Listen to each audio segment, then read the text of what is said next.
Hi, my name's Beth and I'm a civil engineer, and I'm just doing this short video for you to tell you about what inspired my career path. So I knew that I wanted a career that helped people, but I equally knew that I was too squeamish to go and do something medical. So I knew that I didn't want to be like a doctor or a nurse. I thought for a long time about being a dentist, but then decided that too many people had bad teeth. So I knew that the subjects that I liked were things like maths and the sciences, so chemistry and physics and biology. But I also knew that I needed a career where I'd be able to do something hands-on. I wouldn't just be stuck behind a desk in an office all day. But if I'm totally honest, I would actually class myself as an accidental civil engineer. So I never set out knowing from a little girl that I would be a civil engineer.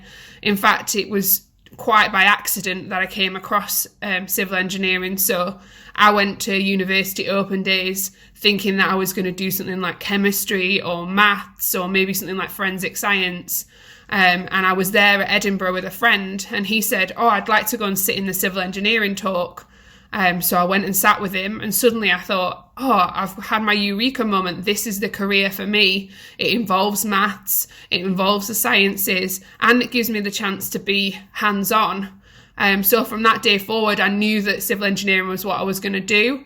And I went to university and I did my degree. And then I've been able to spend time being a civil engineer out in industry now, which has been absolutely amazing. But I do like to spend lots of time telling people about civil engineering so that the next generation of engineers make a really conscious choice, that they know that they like things like maths and science, and they actively choose to do civil engineering, unlike my accidental career.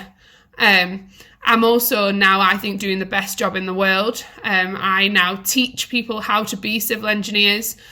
So I spent lots of time, I went to the jungle and I built a clean water supply. I spent lots of time in the northeast of England stopping people's homes from flooding. And I really loved that hands-on side of my career. But I now work in a university teaching people how to be a civil engineer for themselves. So hopefully I'm creating lots of new engineers for the future. And maybe if you feel a bit inspired after this, you could go and look up a little bit more about civil engineering, or maybe even I could come in and do a talk for you.